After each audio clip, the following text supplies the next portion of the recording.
প্রেমের জলে মরেছি আমি,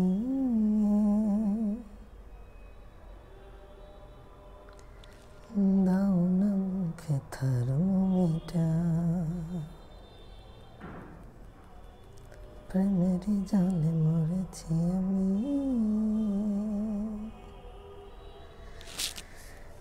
দাও না মুখে থার্মোমিটার।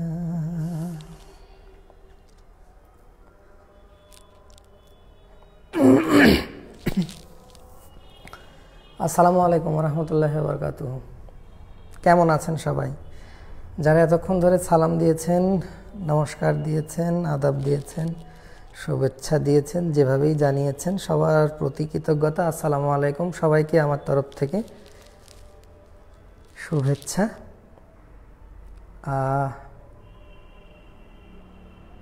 তাহলে আমরা এখন স্টার্ট করে দিই। হ্যাঁ, আমি একটু 1 মিনিট আগেই ঢুকেছিলাম লাইভে, তোমাদের জয়েন করার জন্য একটু অপেক্ষা করলাম। ক্লাসে উপস্থিতি একটু কম, মানে আগের দিনের ক্লাস তার মানে ভালো লাগে নাই। উপস্থিতি আস্তে আস্তে কমে যাবে নাকি?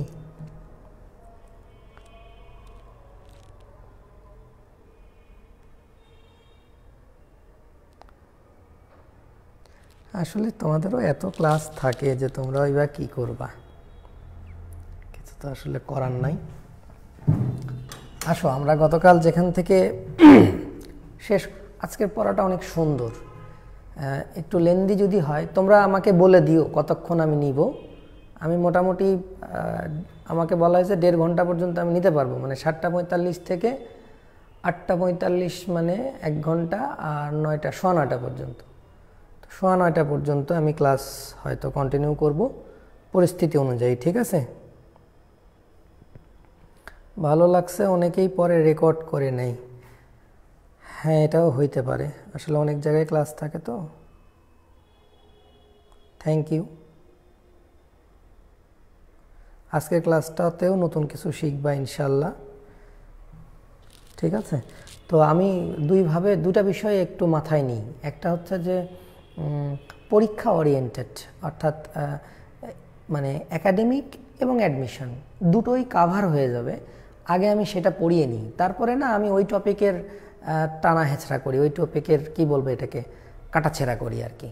তো আগে একটু আমরা জাস্ট একাডেমিক বিষয়গুলো কাভার করছি। গতদিন আমরা যেটা পড়ছিলাম তোমাদের যদি স্মরণ থাকে, থ্যাংক ইউ ভাইয়া, থ্যাংক ইউ যারা বলছো।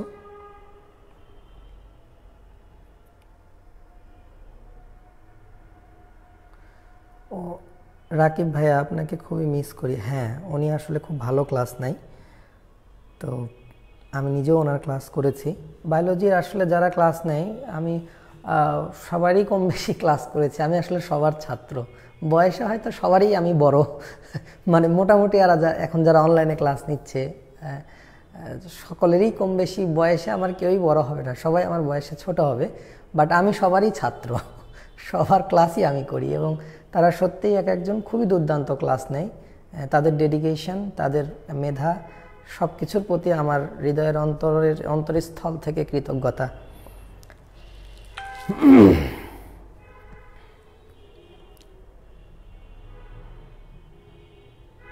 এবং সত্যিই মানে অন্যান্য টিচাররা আমাকে সমৃদ্ধ করেছে, স্টিল করছে, হয়তো ভবিষ্যতেও করবে। আমি তো আসলে সব জায়গা থেকে, আমি একটা সর্বভুক প্রাণী, বুঝছো, যেখানে যা পাই তাই শিখি, ভুলে যাই, মাথার বুদ্ধি আর আগের মতো নাই, তবে সব জায়গা থেকেই অ্যাবজর্ব করি আর কি। এই জন্য সবার প্রতি কৃতজ্ঞতা পোষণ করছি।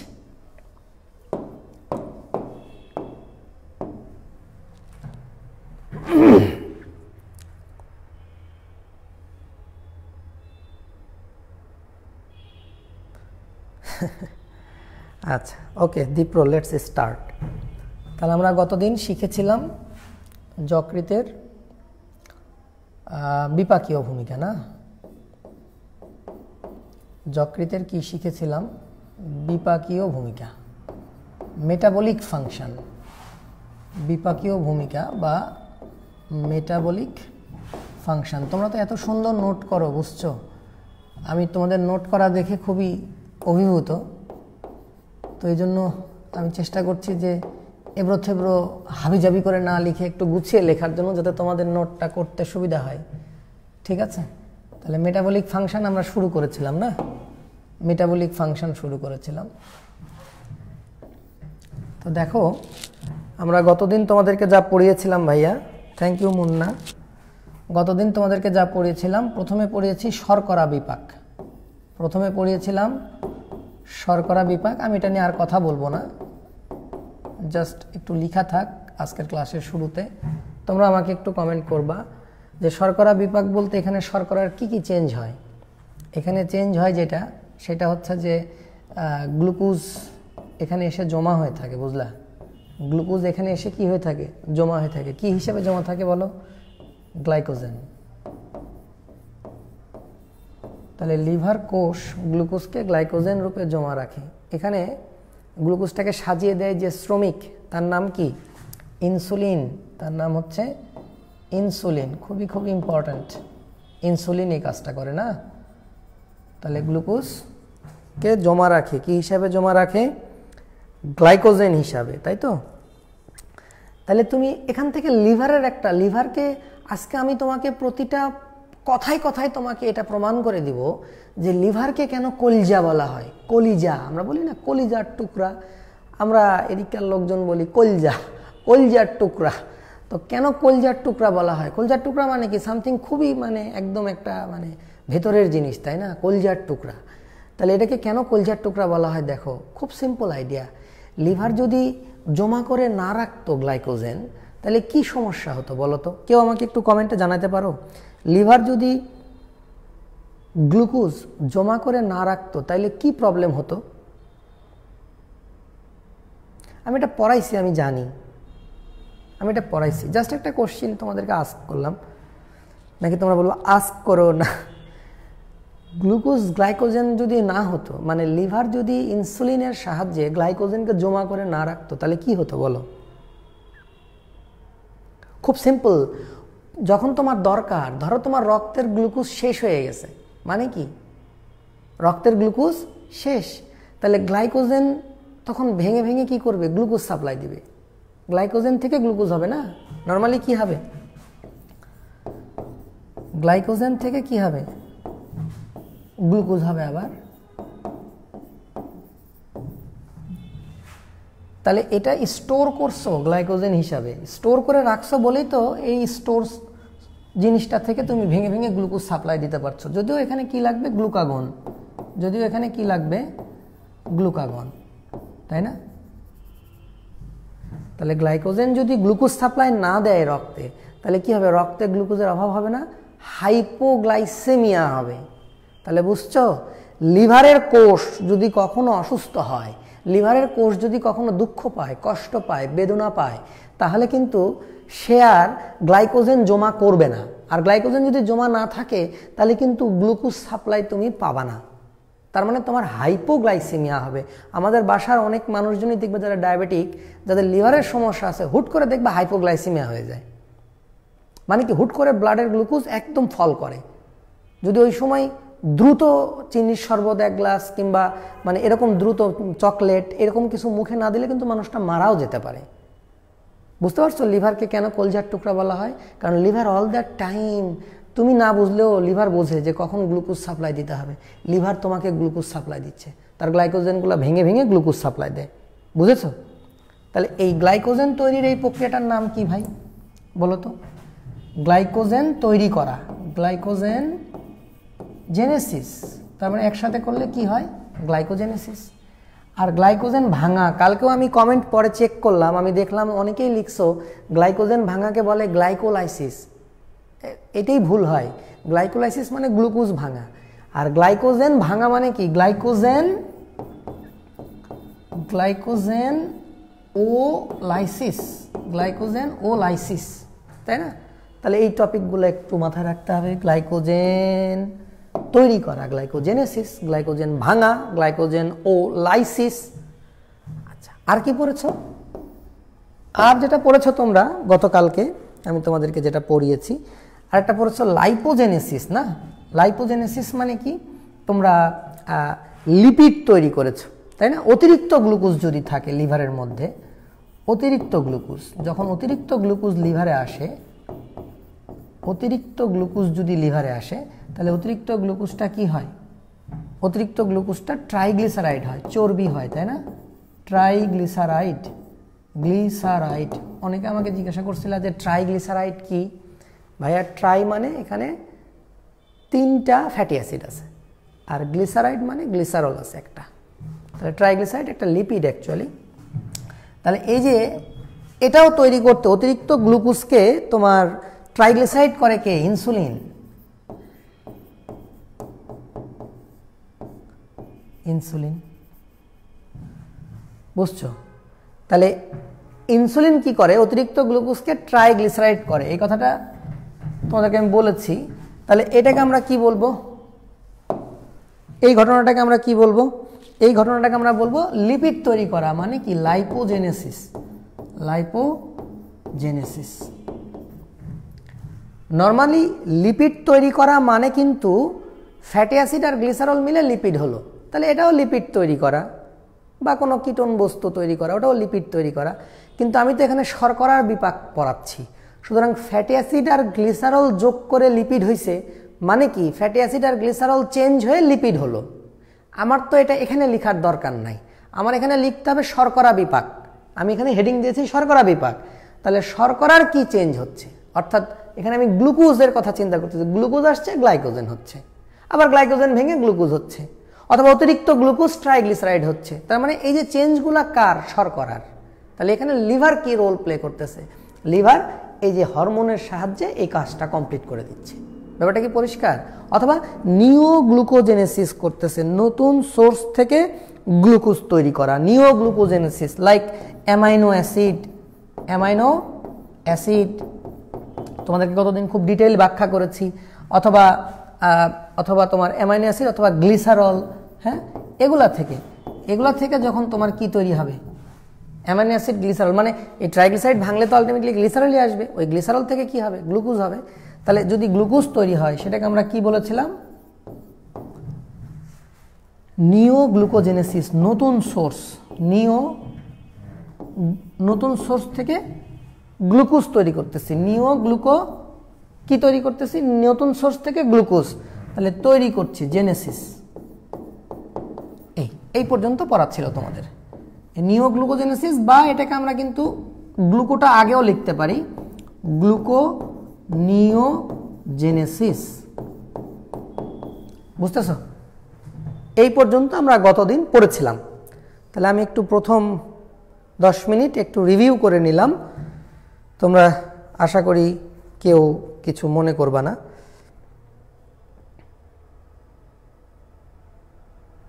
তাহলে গতদিন আমি এগুলো একটু ডিটেইলে বলেছিলাম, আজকে একটু সংক্ষিপ্ত আকারে বললাম। তাহলে শর্করা বিপাক শেষ। তাহলে শর্করা লিভারে এসে কি কি হইতে পারে সম্ভাব্য, সেই ঘটনাগুলো এখানে লিখছি। আমরা লিখছি যে গ্লুকোজ এখানে একটার উপর একটা গ্লুকোজ সাজায় সাজায় গ্লাইকোজেন হইতে পারে। আবার কখনো রক্তের মধ্যে যদি গ্লুকোজ দরকার হয় তখন গ্লুকোজ মানে গ্লাইকোজেন ভেঙে গ্লুকোজ রক্তে যাইতে পারে। আবার কি হইতে পারে, অতিরিক্ত গ্লুকোজ আসলে সেটাকে আবার ট্রাইগ্লিসারাইড করে জমা করে রেখে দিতে পারে। কি সমস্যা, ট্রাইগ্লিসারাইড যদি বেশি বেশি জমা হয়ে যায়, তুমি যদি বেশি বেশি খাও, বেশি বেশি গ্লুকোজ জমা হয়, তার মানে অতিরিক্ত গ্লুকোজ যদি আসে, তাহলে অতিরিক্ত ট্রাইগ্লিসারাইড হলে কি হবে, তখন ফ্যাটি লিভার হবে। ওই অতিরিক্ত ট্রাইগ্লিসারাইড তোমার চর্বি হবে, তোমার পেট পটকা মাছের মতো হবে। ওইটা যে তোমার কি করবে, ধমনী রক্তনালীতে যে ব্লক করবে, ফলে তোমার হার্ট অ্যাটাক হবে। মস্তিষ্কে যে ব্লক হবে তাহলে তোমার কি হবে, স্ট্রোক হবে। ব্যাপারটা বুঝছো? তাহলে এইরকম। আবার লিভার কি করে, যখন গ্লাইকোজেন শেষ হয়ে যায়, লিভারের গ্লাইকোজেন, মাসলের গ্লাইকোজেন যখন শেষ হয়ে যায়, আমি তোমাদেরকে এভাবে শিখাইছি যে গোস্ত এবং কলজা এই দুটা জায়গায় তো গ্লাইকোজেন থাকে। তো এই দুটা গ্লাইকোজেনই যখন শেষ হয়ে যায় তখন শরীরের আর কোনো উপায় থাকে না, তখন নতুন সোর্স থেকে, প্রথমে চর্বি থেকে গ্লুকোজ বানায়। তাহলে সব চর্বি তখন ভেঙে যাবে। এই জন্য মানুষ যদি রোজা থাকে, ফাস্টিং করে, তাহলে কি হবে, আলটিমেটলি প্রথমে রক্তের গ্লুকোজ শেষ হবে, তারপরে তার জমা থাকা গ্লাইকোজেনগুলা ভাঙবে, এরপরে নতুন সোর্স কি, তার পেটের চর্বি, তার লিভারের চর্বি, তার রক্তনালীর চর্বি, বিভিন্ন জায়গার চর্বিগুলা গলে যাবে। তাহলে তার ব্লক ছুটে যাবে, তার ফ্যাটি লিভার ক্লিয়ার হয়ে যাবে। বুঝছো না? তারপরে মানে যত জায়গার যা প্রবলেম আছে ক্লিয়ার হয়ে যাবে। এরপরেও যদি সে না খায় তখন তার কিন্তু আবার সমস্যা হবে। তখন কিন্তু কি হবে, এই মাসলগুলা থেকে, অর্থাৎ মাংস মানে প্রোটিন ভাঙলে হয় অ্যামাইনো অ্যাসিড, তাহলে ওই অ্যামাইনো অ্যাসিড থেকে গ্লুকোজ হবে। তার মানে কি, এই যে চর্বি বা অ্যামাইনো অ্যাসিড, অর্থাৎ এই অ্যামাইনো অ্যাসিড বা গ্লিসারল থেকে গ্লুকোজ তৈরি হওয়াকে কি বলে, নতুন সোর্স থেকে, মানে গ্লাইকোজেন না, নতুন সোর্স থেকে গ্লুকোজ তৈরি হয়েছে, এটাকে বলা হচ্ছে নিওগ্লুকোজেনেসিস। ওকে, তাহলে এইবার আসলে তাহলে শর্করা বিপাক শেষ। এবার আসলে আমরা আমিষ বিপাকে যাই। নাম্বার 2, আমিষের কি কি চেঞ্জ হয়।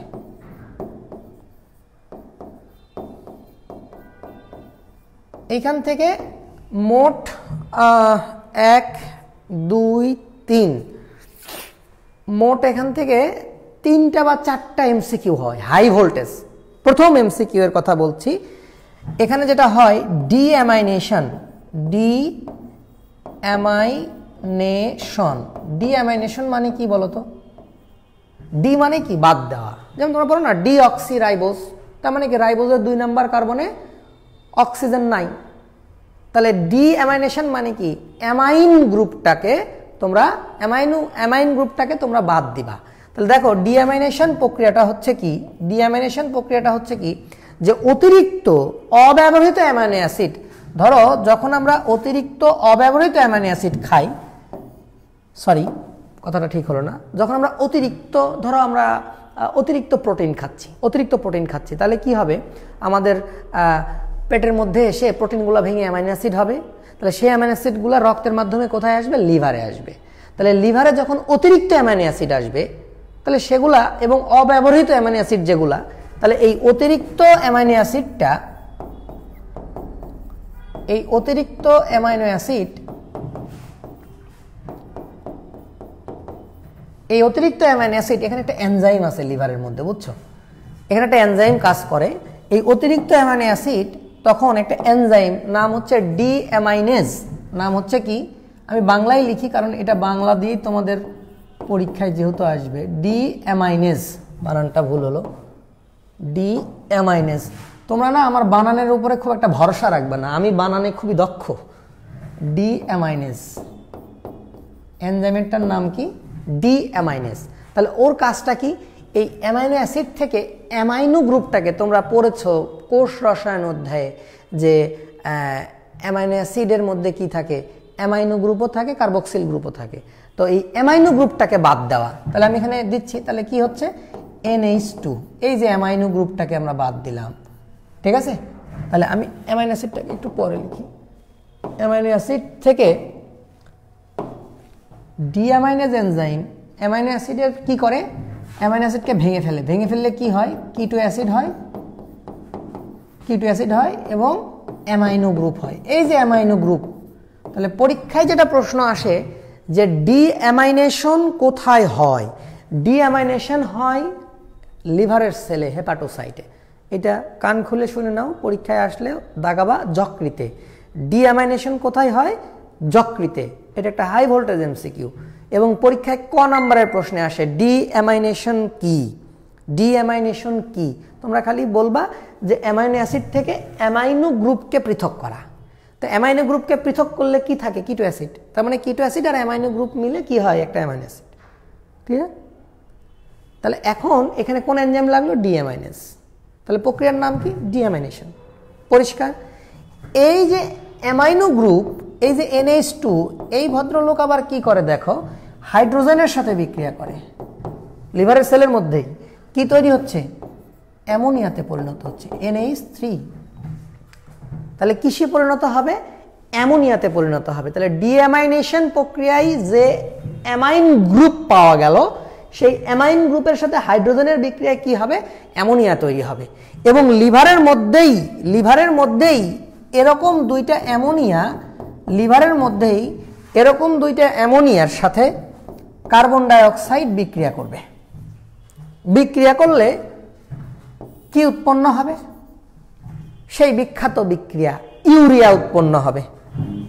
NH2 দুইটা সাথে CO, অর্থাৎ এই যৌগটার নামই হচ্ছে ইউরিয়া, ইউরিয়া প্লাস পানি উৎপন্ন হবে। তাহলে দেখো ইউরিয়া তৈরি হয় কোথায়, এটা দ্বিতীয় এমসিকিউ, যে ইউরিয়া তৈরি হয় কোথায়, লিভারে। ইউরিয়া তৈরি হয় কোথায়, লিভারে। লিভার এই ইউরিয়াটাকে রক্তের মাধ্যমে কিডনির কাছে পাঠায় দিবে, কিডনি তখন ওটাকে ছেঁকে বের করে দিবে, বুঝতে পারছো। কিন্তু ইউরিয়া কিডনিতে তৈরি হয় না, কিডনি ছেঁকে বের করে দেয়, বাট ইউরিয়াটা তৈরি হয় কোথায়, লিভারে। মাথায় রেখো।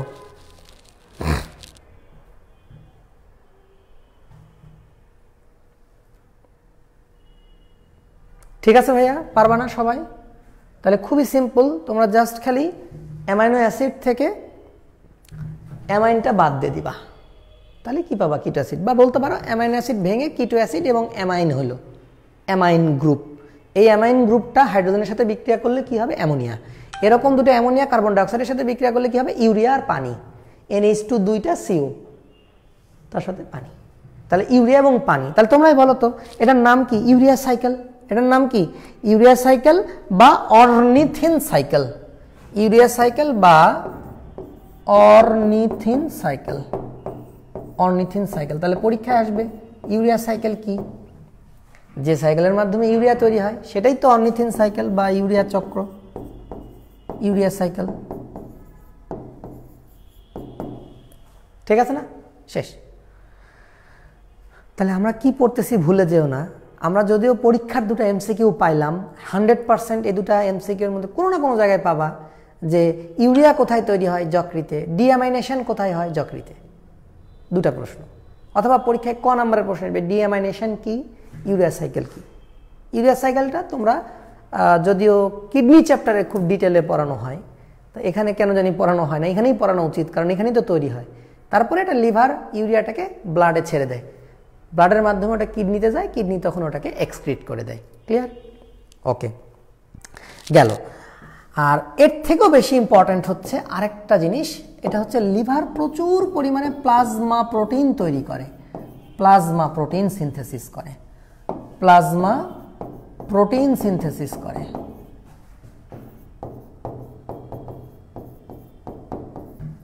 প্রচুর পরিমাণে। তাহলে তিনটা কথা বলেছি, একটা হচ্ছে ডিঅ্যামাইনেশন, একটা হলো অর্নিথিন সাইকেল, আর একটা হচ্ছে প্লাজমা প্রোটিন সিনথেসিস করে।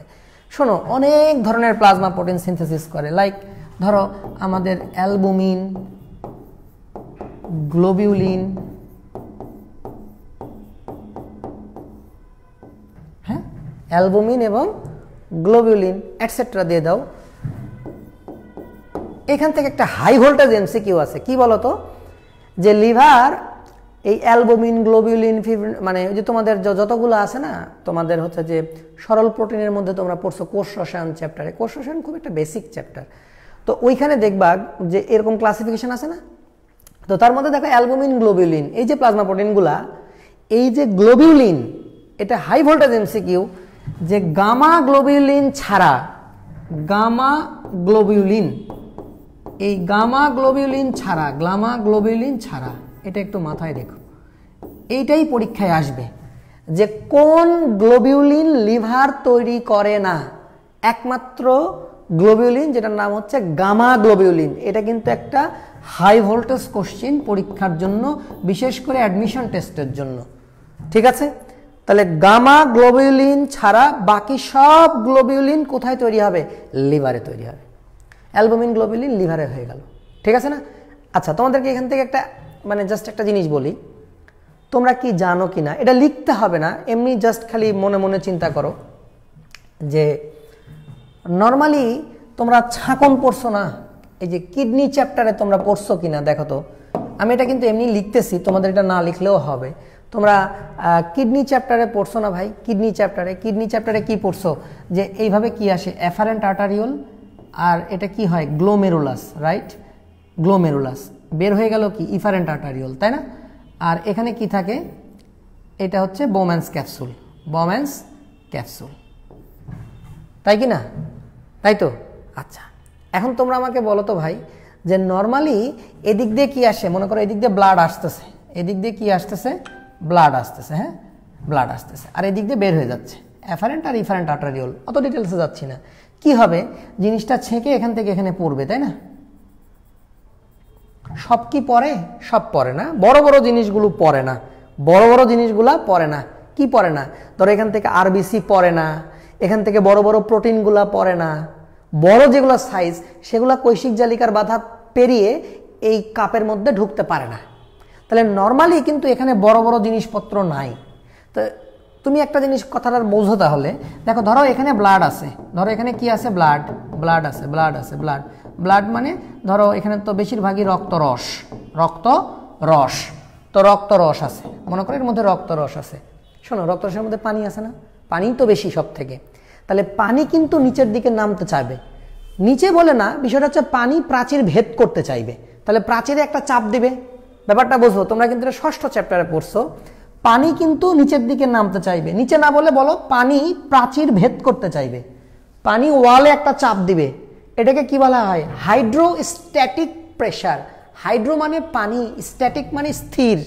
তাহলে যখন এখানে রক্ত আসছে, রক্তটা একটু স্থির হয়েছে, হয়ে চাপ দিচ্ছে বের হয়ে যাওয়ার জন্য, তাহলে হাইড্রোস্ট্যাটিক প্রেসার। ওকে, তাহলে হাইড্রোস্ট্যাটিক প্রেসারটা কত? হাইড্রোস্ট্যাটিক প্রেসারটা হচ্ছে 70, তোমাদের আজমল স্যারের বই দেওয়া 70, খুব সম্ভবত 70 মনে হয়, আমি একটু দেখে নিই, দাঁড়াও। হাইড্রোস্ট্যাটিক প্রেসার খুব সম্ভবত তোমাদের বইয়ে দেওয়া আছে, এটা ভুল দেওয়া আছে, তো এজন্য আমি এটা মাথায় রাখিনি, কিন্তু বইয়ে যেটা আছে সেটাই পড়তে হবে, কিচ্ছু করার নাই। প্রশ্ন তো আর মেডিকেলের বই থেকে হবে না, প্রশ্ন হবে তোমাদের বই থেকে। এক মিনিট ভাইয়ারা, হ্যাঁ না 75 আছে, তোমাদের বই আছে 75।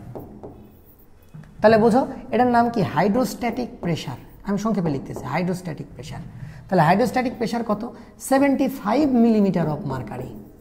বুঝো, এখন তুমি চিন্তা করো তো ভাই, যে এর মধ্যে কিছু বড় বড় উপাদান আছে। ধরো এর মধ্যে কি আছে? এর মধ্যে ধরো আরবিসি আছে, বড় বড় কিছু উপাদান আছে, আরবিসি আছে, মনে করো আরবিসি আছে, এর মধ্যে ধরো বড় বড় প্রোটিন আছে, এর মধ্যে বড় বড় প্রোটিনও আছে। এরা কি করে জানো? খুব মনোযোগ দিয়ে শোনো। এরা এরা পানিটাকে ধরে রাখতে চায়। তাহলে এরা উল্টা দিকে একটা প্রেসার ক্রিয়েট করে, এরা উল্টা দিকে একটা প্রেসার ক্রিয়েট করে। আমি আবার রিপিট করছি, পানি চাই প্রাচীরের চাপ দিয়ে বের হয়ে যেতে, আর এই বড় বড় যে সাবস্টেন্সগুলো এগুলোকে কি বলে? Colloidal substance. এরা কি চায়? পানিটাকে ধরে রাখতে। তাহলে এরা উল্টা দিকে প্রেসার দেয়, এবং এই প্রেসারটা কত? 30 মিলিমিটার। তাহলে এটা মাইনাস করলাম, 30 মিলিমিটার অফ মার্কারি। এটাকে আমরা কি বলি জানো? কলয়েডাল সাবস্টেন্স, বড় বড় সাবস্টেন্স, কলয়েডাল সাবস্টেন্স। তাহলে এটাকে আমরা কি বলি? Colloidal osmotic pressure. এটাকে বলা হয় সিওপি। তাহলে কলয়েডাল অসমোটিক প্রেসার কত? কলয়েডাল অসমোটিক প্রেসার হচ্ছে 30 millimetre of mercury. Colloidal osmotic pressure কত? 30 মিলিমিটার অফ মার্কারি। তাহলে দেখো, পানি বের হয়ে যেতে চাচ্ছে রক্ত থেকে, কিন্তু প্রোটিন টোটিন আরবিসি টারবিসি এরা সবাই চাচ্ছে পানিকে ধরে রাখতে। এরা 30 প্রেসারে টানতেছে, আর 75 প্রেসারে ও বের হয়ে যেতে চাচ্ছে। তাহলে মাইনাস করলে টিকবে কত? মাইনাস করলে কত টিকবে? 75 থেকে 30 বাদ দিলে 45। তাহলে কে জিতবে? পানি জিতবে। তাহলে পানি কিন্তু বের হয়ে যেতে চায়। তাহলে এখানে পানি বের হয়ে আসে না? পানি বের হয়ে আসে। শুধু তাই নয়, এখানকার যে পানি আছে, এখানকার যে পানি আছে, এই পানিগুলাও কি করতে চায়? এই পানিগুলাও প্রাচীর ভেদ করতে চায়। তাহলে এই পানিগুলা উল্টা দিকে প্রেসার দেয়, এই পানিগুলো উল্টা দিকে প্রেসার দেয়। তাহলে পানির প্রেসারকে কি বলছি? Hydrostatic pressure. তাহলে কাপের যে হাইড্রোস্ট্যাটিক প্রেসার সেটাও বাদ দাও, কাপের হাইড্রোস্ট্যাটিক প্রেসার হচ্ছে 20। তাহলে 20 মিলিমিটার অফ মার্কারি বাদ দিয়ে দাও। তাহলে এটা কি? Hydrostatic pressure. তাহলে টোটাল প্রেসার কত দাঁড়াবে? 25 মিলিমিটার অফ মার্কারি। দেখো, এটাই হচ্ছে আমাদের কার্যকারী পরিশ্রাবণিক চাপ, কার্যকারী অসমোটিক প্রেসার বা পরিশ্রাবণিক চাপ। তাহলে আমাদের কার্যকর পরিশ্রাবণিক চাপ কত? 25 মিলিমিটার। আমি আরেকটু সহজ করে দিই, মানে মোট কথা, পানি রক্তনালী থেকে বের হয়ে আসতে চাচ্ছে, এর এগেনস্টে বাধা কয়টা? এর এগেনস্টে বাধা হচ্ছে 2টা। এক, রক্তনালীর ভিতরে যে বড় বড় প্রোটিন আরবিসি যারা আছে তারা পানিটাকে ধরে রাখতে চাচ্ছে, এটা একটা বাধা। 2, এখানকার পানিগুলা উল্টা দিকে চাপ দিচ্ছে, এটাও একটা বাধা। এই 2টা বাধা বাদ দিলেই, তাহলে এই 2টা বাধা কত? একটা হলো এখানকার চাপটা হলো 20, আর এখানকার চাপটা হলো 30। মানে এখান থেকে পানির যে বাধাটা সেটা হচ্ছে 20, আর এখানকার যে কলয়েডাল অসমোটিক যে সাবস্টেন্সগুলো আছে এরা যে বাধাটা, এরা যে টান দিচ্ছে, এটা হচ্ছে 30। তাহলে 20 আর 30 হচ্ছে 50।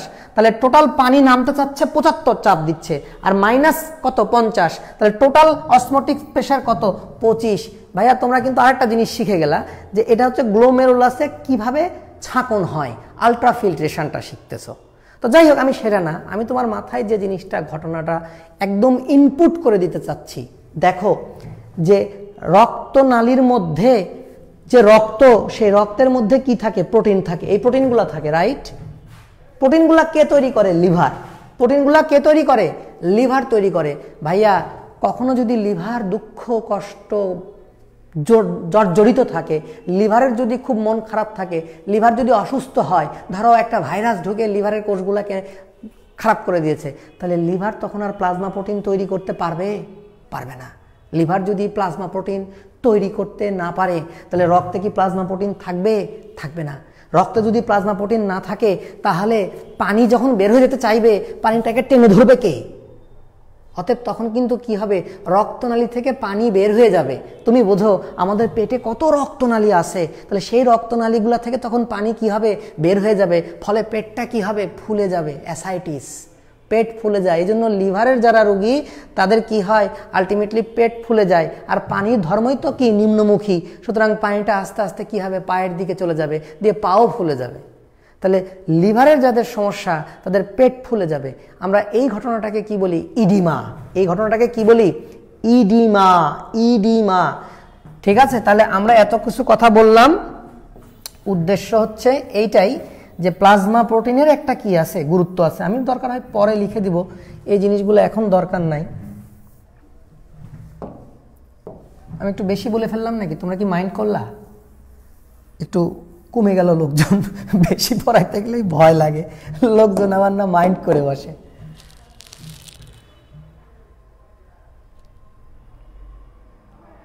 হাইড্রোস্ট্যাটিক প্রেশার, এইচপি মানে হচ্ছে হাইড্রোস্ট্যাটিক প্রেশার। দুইটা প্রেশার, হাইড্রোস্ট্যাটিক আর কলয়েডাল। এটা তোমরা ষষ্ঠ চ্যাপ্টারে শিখো, এখানে দরকার নাই। তোমরা খালি এতটুকু বোঝো যে একটা নলের মধ্যে যদি পানি থাকে, পানির সাথে কিছু প্রোটিনও থাকে, ডেফিনেটলি থাকে, আরবিসি থাকে, প্রোটিন থাকে, সবই থাকে।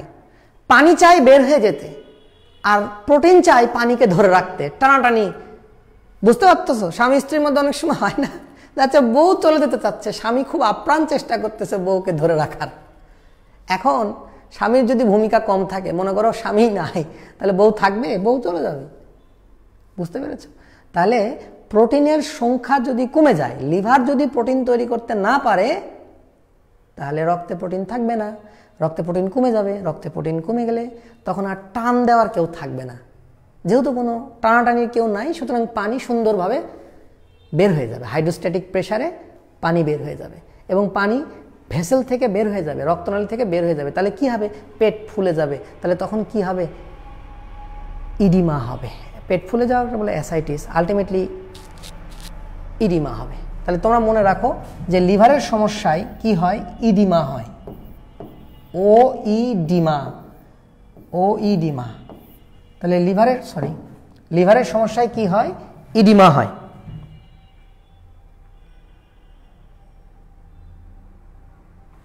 ঠিক আছে? ওকে, নেক্সট আসো। শুধু অ্যালবুমিন গ্লোবিলিন নয়, এখান থেকে আরো গুরুত্বপূর্ণ কিছু প্রোটিন তৈরি হয়। আমি তোমাদেরকে বলি, যেমন ধরো এগুলাকে বলে লিপোপ্রোটিন। লিভার কি করে? লিপোপ্রোটিন সিনথেসিস করে। তোমরা লিপোপ্রোটিনগুলোকে চিনো? যেমন ধরো এলডিএল, এইচডিএল, ভিএলডিএল, এগুলাকে চিনো তো? হ্যাঁ, এগুলো হচ্ছে বিভিন্ন লিপোপ্রোটিন, তাই না? এগুলো হচ্ছে লিপোপ্রোটিন। এলডিএল, এইচডিএল, ভিএলডিএল, এগুলো হচ্ছে লিপোপ্রোটিন। মানে কি? Low density lipoprotein, high density lipoprotein, এগুলো হচ্ছে লিপোপ্রোটিন। এগুলো হচ্ছে কি? লিপোপ্রোটিন।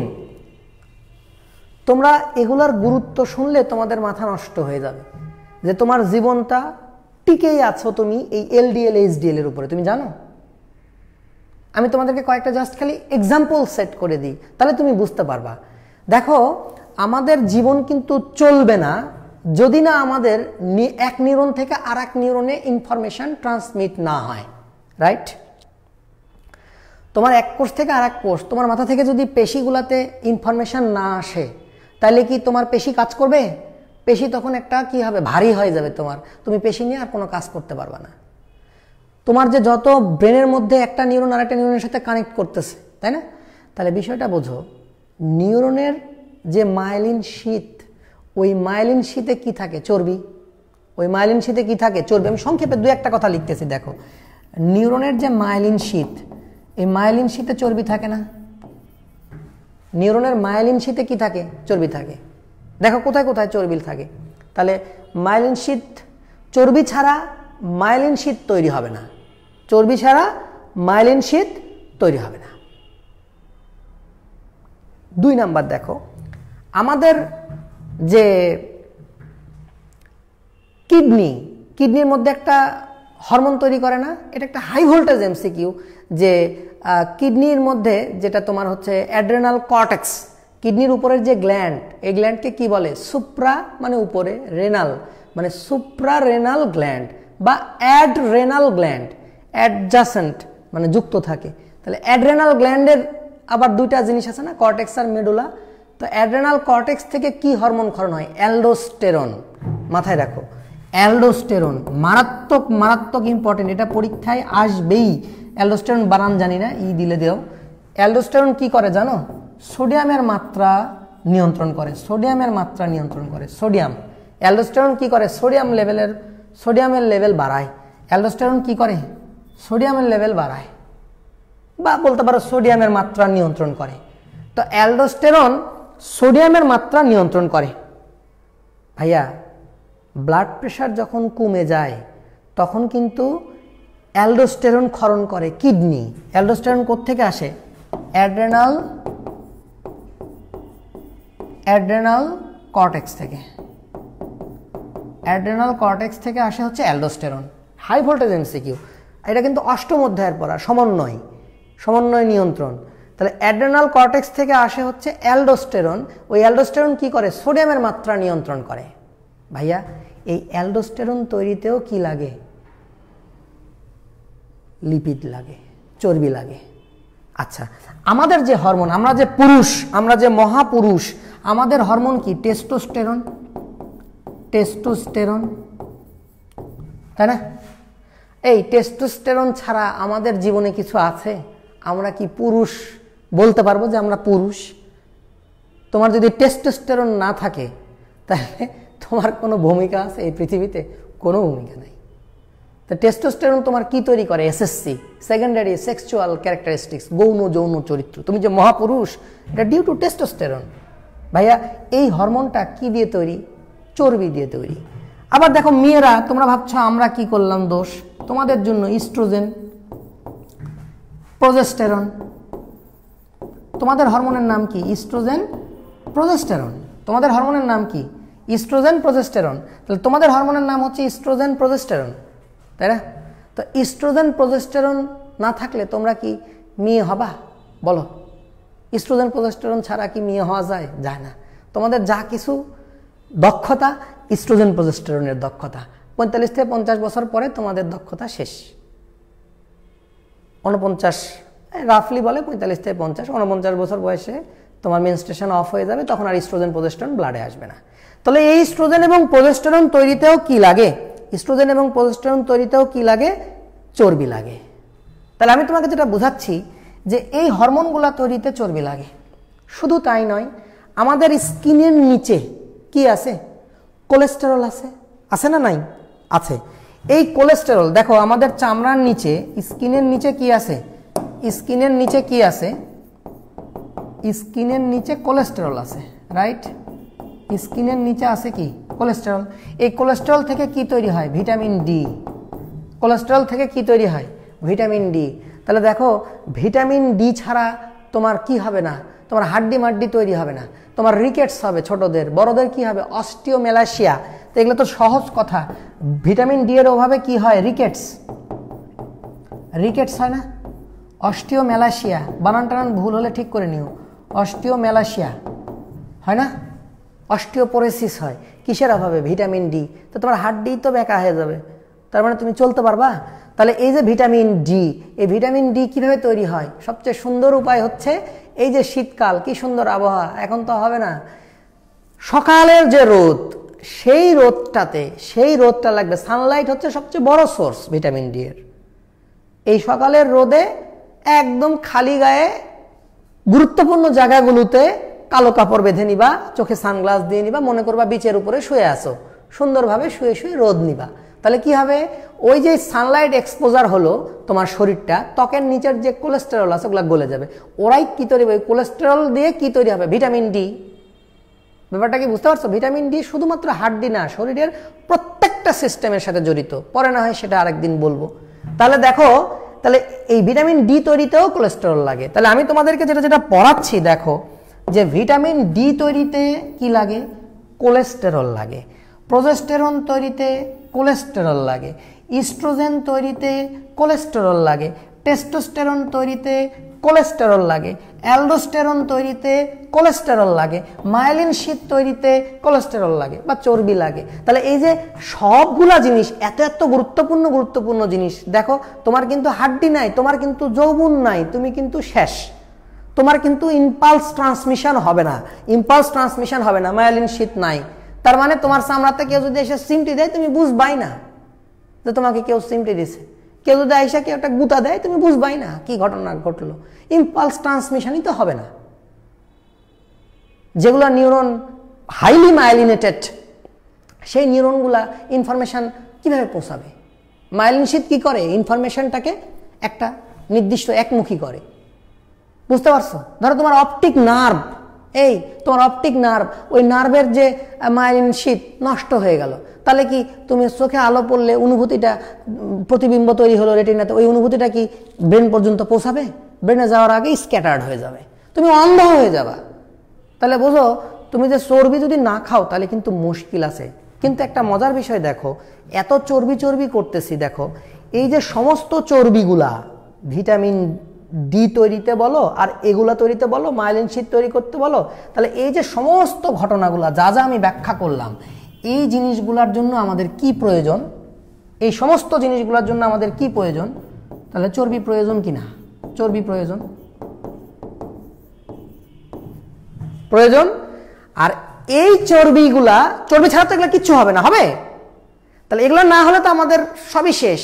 আমাদের তো চোখ বন্ধ হয়ে গেছে, আমাদের তো ইম্পালস ট্রান্সমিশন হয় না, আমাদের তো রক্তচাপ বেড়ে গেলে আমরা কন্ট্রোল করতে পারি না, আমাদের তো কোনো যৌবন নাই, মানে আমাদের কোনো যৌন জীবন বলে কিছু থাকবে না, আমাদের তো ভিটামিন ডি তৈরি হবে না, হাড্ডি মাড্ডি বেঁকা হয়ে যাবে, সব তো শেষ। তাহলে এই যে চর্বিগুলো ভাইয়া, এই চর্বিগুলোকে জায়গায় জায়গায় পৌঁছায় দিয়ে আসে কে? এলডিএল। এলডিএল এলডিএল মারাত্মক ইম্পর্টেন্ট। তাহলে বোঝো, এই চর্বিগুলোকে নির্দিষ্ট জায়গায় পৌঁছায় দিয়ে আসে কে? এলডিএল। এলডিএল ধরে ধরে চর্বিগুলাকে নিউরনে পৌঁছায় দিয়ে আসতেছে, ধরে ধরে কিডনির উপরে যে গ্ল্যান্ড, সেই গ্ল্যান্ডে পৌঁছায় দিয়ে আসতেছে, ধরে ধরে আমাদের টেস্টিসে পৌঁছায় দিয়ে আসতেছে, মেয়েদের ওভারিতে পৌঁছায় দিয়ে আসতেছে। কে দিয়ে আসতেছে? শ্রমিকটার নাম কি? এটা হচ্ছে মানে পেপারওয়ালার মতো, ওই পেপারের যে পেপারওয়ালা, ওই পেপারওয়ালার নাম কি? এলডিএল। কিংবা ধরো যে বাড়িতে পানি দেয়, ফিল্টার পানি দেয়, আমাদের কোচিংয়ে ফিল্টার পানি দেয়, ওরা কি করে? ফিল্টার পানি দিয়ে যায়। তো এলডিএল হচ্ছে, ধরো আমাদের চর্বিটা হলো পানি, সাপোজ ধরে নাও ফিল্টার পানি, তাহলে এলডিএল হচ্ছে কি? ওই পানিওয়ালা, ও কি করে? একটা করে বোতল দিয়ে যায়, তো বোতলগুলো মনে করো চর্বি। তাহলে কি করবে? জায়গায় জায়গায় দিয়ে আসবে না? ধরো আমার চামড়ার নিচে কোলেস্টেরল লাগবে, এলডিএল কি করবে? চামড়ার নিচে কোলেস্টেরল দিয়ে আসবে। ধরো আমার কিডনিতে অ্যালডোস্টেরন তৈরি করা লাগবে, কিডনির গ্ল্যান্ডে সাপ্লাই দিয়ে আসবে এলডিএল, যে চর্বি। ধরো আমাদের নিউরন সেল বানাইতে হবে, নিউরনের মানে সরি বানাইতে হবে না, মানে নিউরনের মাইলিন শীটের জন্য চর্বি লাগবে, কে বানায় দিয়ে আসবে? এলডিএল। এলডিএল মানে চর্বি নিয়ে যে সাপ্লাই দিবে। বুঝতে পারছো? আমাদের টেস্টিস, শুক্রাশয়ে, ডিম্বাশয়ে যে যে চর্বি সাপ্লাই দিয়ে আসবে, কে? এলডিএল। তাহলে বোঝো, এগুলো ছাড়া আমাদের জীবন যৌবন সব বৃথা। আর এই জীবন যৌবন পাওয়ার জন্য আমাদের লাগবে চর্বি, আর এই চর্বির জন্য, এই চর্বি পৌঁছায় দেওয়ার জন্য লাগবে কাকে? এলডিএল। আর এই এলডিএল তৈরি করে কে? লিভার। এই লিভার তোমার কলজার টুকরা কি এমনি এমনি? লিভার এমনি এমনি তোমার কলজার টুকরা না তো, লিভার এলডিএল তৈরি করে দেয়। তোমরা ভুলে যেও না, এলডিএল তো সাপ্লাই দিয়ে আসে, অতিরিক্ত অতিরিক্ত চর্বিটাকে ফেরত নিয়ে আসে আবার লিভারে কে? এইচডিএল। শোনো, তাহলে কি এলডিএল, এইচডিএল এগুলা কি খারাপ জিনিস? আমরা তোমাদেরকে পড়াই কি, এটা একটা হাই ভোল্টেজ এমসিকিউ, পরীক্ষায় আসে যে এইচডিএল কে বলা হয় গুড কোলেস্টেরল। আমরা বলি এটাকে গুড, ভালো, আর এটাকে বলি ব্যাড, বলি না? কিন্তু আসলে কিন্তু ব্যাড না। হ্যাঁ, এই কাজটা করার জন্য, এই চর্বিগুলোকে জায়গায় জায়গায় পৌঁছায় দেওয়ার জন্য খুব সামান্য পরিমাণে এলডিএল লাগে, খুব সামান্য পরিমাণে এলডিএল লাগে। সুতরাং তোমার অত বেশি চর্বি খাওয়ার দরকার নাই। তাহলে আবার চর্বি খেয়ে তোমার কি হয়ে যাবে? চর্বিময় হয়ে যাবে, ফ্যাটি লিভার হয়ে যাবে। আমার কথাটা কি বুঝতে পারতেছো? নর্মালি তো ভাত খেয়ে ট্রাইগ্লিসারাইড তৈরি হচ্ছেই, লিভার তো এমনিতেই ফ্যাটি লিভার হয়ে বসে আছে, তোমার পেট তো পটকা মাছ হয়ে আছে। আবার এদিকে যদি তুমি মনে করো যে ভাইয়া তো বলছে যে জীবন যৌবন তো দাঁড়িয়ে আছে আমার কিসের উপরে? চর্বির উপরে। সারা খালি চর্বি খাই, ঠিক আছে আমি ভালো চর্বি খাবো। আমি ধরো সাপোজ ধরো তোমাকে বললাম যে ঠিক আছে, তো আজকাল তো অনেক কিছু ট্রেন্ডিং হয়, যাতে জাহাঙ্গীর কবিরের ভিডিও দেখে বসলা, সাপোজ, আমি কাউকে আক্রমণ করছি না, সবারই কিছু ভালো দিক আছে, খারাপ দিক আছে, আমি সেগুলোতে যাব না। দেখা যাচ্ছে তুমি বললা যে ঠিক আছে, ওনার কাছ থেকে তো বুঝেছিলাম যে সয়াবিন তেল তো খুবই খারাপ। সয়াবিন তেল মানে বোঝো? সয়াবিন তেল মানে কি? সয়াবিন তেল মানে হচ্ছে, মানে সয়াবিন তেল কি করে জানো? খুব হাই টেম্পারেচারে কি করে? হাইড্রোজেন যোগ করে এটাকে প্রিজার্ভ করে, বোতলজাত করে। এটাকে বলা হয় অক্সিডাইজড তেল। বুঝছো? হাইড্রোজেন যোগ করা। তাহলে এটা অক্সিডাইজড তেল, এটা আমাদের জন্য খুবই খারাপ, খুবই খারাপ। তো তুমি চিন্তা করলা যে ঠিক আছে এই তেল খাবো না, তাহলে আমি কি খাই, আমি মাছের চর্বি খাই, তারপরে হচ্ছে যে গোস্তের চর্বি খাই, আমি হাঙ্গরের তেল খাই, আমি হচ্ছে যে ওমেগা 6 এই সেই অনেক ভালো ভালো যেগুলো চর্বি আছে সেগুলো প্রচুর পরিমাণে খাই। ভাই প্রচুর পরিমাণে খাইতে হবে না, খুব অল্প খাইলেই হবে, কারণ আমার এলডিএল খুবই সামান্য লাগে। এই চর্বিগুলাকে জায়গায় জায়গায় পৌঁছায় দেওয়ার জন্য, চর্বি হলো র ম্যাটেরিয়ালস দিয়ে তৈরি হবে হচ্ছে এই উপাদানগুলা। তাহলে এই র ম্যাটেরিয়ালসগুলোকে জায়গায় জায়গায় পৌঁছায় দেওয়ার জন্য খুব বেশি শ্রমিকের দরকার নাই, তোমার অত চর্বি খাইতে হবে না। ব্যাপারটা কি পরিষ্কার? তো যাই হোক, আর এই এলডিএল সাহেব এই ভদ্রলোক তৈরি করে কে? লিভার। তাহলে লিভারের গুরুত্ব আছে না নাই? লিভার তোমার কলজার টুকরা কিনা?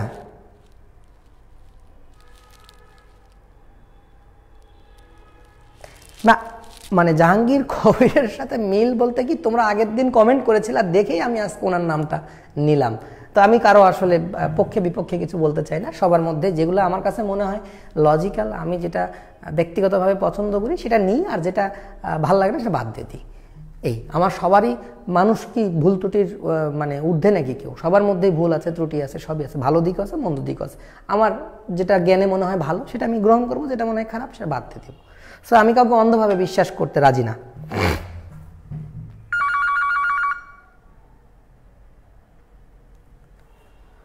হাঙ্গরের তেল খায় না ভাই, এমনি বললাম আর কি, ঠিক আছে? তো যাই হোক, তাহলে ব্যাপারটা বুঝলা? তাহলে দেখো লিভার যে প্রোটিন তৈরি করে, হ্যাঁ লিভার কি তৈরি করে? এলডিএল, এইচডিএল তৈরি করে, খুব ইম্পর্ট্যান্ট না? তাহলে এলডিএল হচ্ছে কি? এলডিএল হচ্ছে জায়গায় জায়গায় র ম্যাটেরিয়াল চর্বি সাপ্লাই দেয়, আর এইচডিএল কি করে? বেঁচে যাওয়া জিনিসগুলো ফেরত নিয়ে আসে, বেঁচে যাওয়া জিনিসগুলো ফেরত নিয়ে আসে, বেঁচে যাওয়া চর্বি লিভারে আবার ফেরত নিয়ে আসে। শোনো, এইচডিএলকে বলা হচ্ছে গুড কোলেস্টেরল। এই ফেরত নিয়ে আসার জন্যই কি লাগে? এইচডিএল বেশি লাগে। এই জন্য এইচডিএল যদি বেশি পরিমাণে থাকে ভালো, এইচডিএল এই জন্য একটু বেশি থাকতে হয় ব্লাডে। বুঝতে পারছো?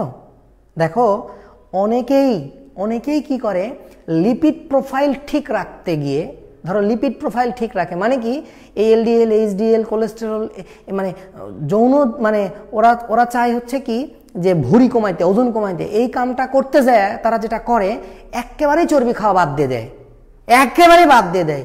একটু তো খাইতে হবে, একটু না খাইলে তো তোমার চর্বি না খাইলে তো তোমার এই জিনিসগুলো হবে না।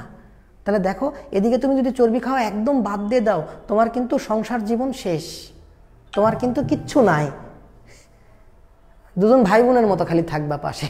বুঝতে পারছো? অতএব চর্বি কিন্তু একটু খাইতে হবে, তার মানে এই না যে বেশি খাইতে হবে। ব্যাপারটা পরিষ্কার আশা করছি। তাহলে আমরা কি কি লিখলাম? আমরা অনেক কিছু লিখে ফেলছি, দেখছো?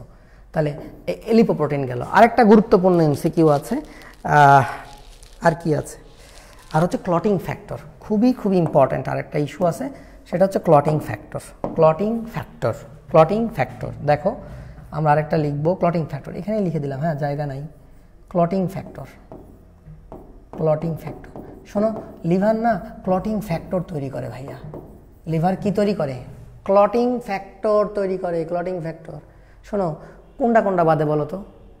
ক্লটিং ফ্যাক্টর মোট আছে 13টা, 4th অধ্যায়ের পড়া। শোনো, বায়োলজি পড়াটা একটার সাথে একটা রিলেটেড ভাইয়া। দেখো আমি কিন্তু 6ষ্ঠ অধ্যায়ে গেছি, 4th অধ্যায়ে গেছি, 8ম অধ্যায়ে গেছি, মেলা অধ্যায় কিন্তু। তাহলে ক্লটিং ফ্যাক্টর আছে 4th অধ্যায়ে, দেখবে আজমল স্যারের নতুন বইয়ে 13টা ক্লটিং ফ্যাক্টরের নাম দেওয়া আছে, হাই ভোল্টেজ এমসিকিউ। বিশেষ করে প্রথম 4টা, ফুল পরে টুপ করে, ফিব্রিনোজেন, প্রথম বিন, থ্রম্বোপ্লাস্টিন, ক্যালসিয়াম, এই 4টা ক্লটিং ফ্যাক্টর মাস্ট তোমার পরীক্ষার জন্য, খুবই ইম্পর্টেন্ট। সেটা 4th চ্যাপ্টারে পড়ো। এখানে কি পড়বা? দেখো, ক্লটিং ফ্যাক্টর তৈরি করে কে? লিভার। তাহলে লিভার কোন ক্লটিং ফ্যাক্টর তৈরি করে না? লিভার ক্লটিং ফ্যাক্টর তৈরি করে না হচ্ছে 3 নাম্বারটা, 3, 4, 6 আর হলো 13, এই কয়টা তৈরি করে না। 3, 4, 6 আর 13 এই কয়টা তৈরি করে না। লিভার 3, 4, 6, 13 মাথায় রেখো। Liver 3 number, 4 number, 6 number, 13 number. কেন বলছি দেখো, 3 তৈরি করে কে? 3কে বলা হয় থ্রম্বোপ্লাস্টিন, টিস্যু থ্রম্বোপ্লাস্টিন, মানে টিস্যু থেকে তৈরি হয়। মানে ওই যে রক্তনালীর যে প্রাচীর, ভিতরের প্রাচীর, এন্ডোথেলিয়াল যে সেল, এন্ডোথেলিয়াম বলি যেটাকে আমরা, ওখানে কি আছে? এন্ডোথেলিয়াল সেল, ওই সেলই তৈরি করে দেয় থ্রম্বোপ্লাস্টিন।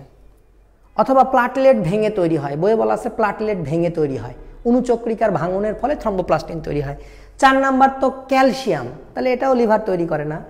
6 নাম্বার মানুষের মধ্যেই নাই, 6 নাম্বারটা প্রস্তাবিত প্রকল্পিত, 6 নাম্বার মানুষের মধ্যে নাই। 13 নাম্বারটার নাম হচ্ছে ফিব্রিন স্ট্যাবিলাইজিং ফ্যাক্টর।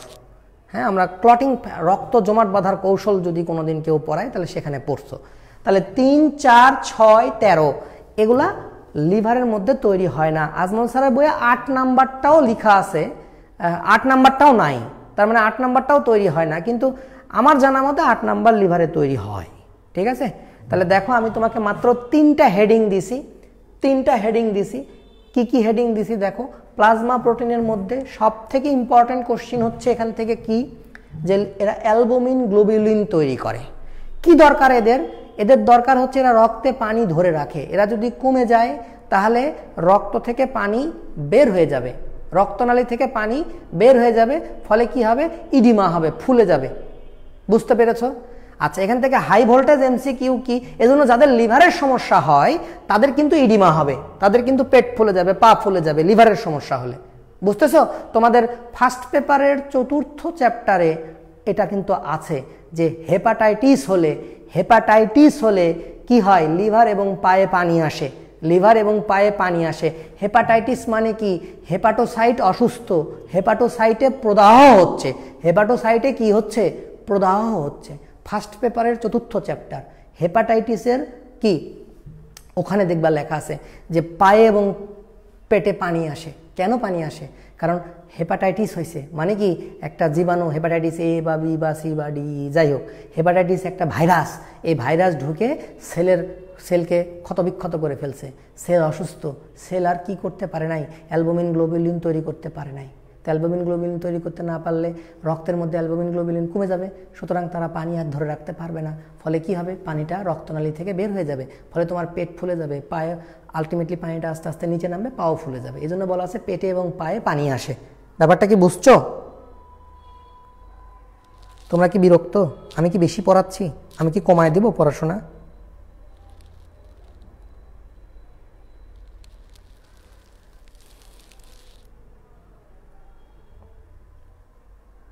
তোমরা আমাকে একটু কমেন্টে জানাও তো, তোমরা কি বিরক্ত হচ্ছ? আমি কিন্তু অনেক বেশি কথা বলতেছি, আমি কি কমায় দিব আর একটু কথাবার্তা?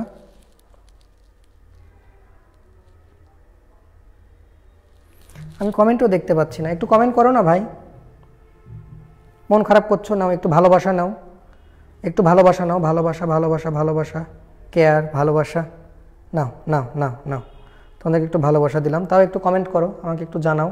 নাকি আমি কমেন্ট দেখতে পাচ্ছি না? খুব সম্ভবত আমি কমেন্ট দেখতে পাচ্ছি না। ইয়েস, আমি কমেন্ট দেখতে পাচ্ছি না, আমি বের হয়ে আবার ঢুকি, দাঁড়াও। সব নিয়ানে রে মৌলা, সব নিয়ানে, আমার ভালোবাসার মানুষ আমায় দিয়া দে, মৌলায় আমার গাড়ি নিয়ানে রে মৌলা, মৌলা আমার বাড়ি নিয়ানে। সব ঠিক আছে বুঝলাম, কিন্তু উপস্থিতি তো কমে যাচ্ছে গো।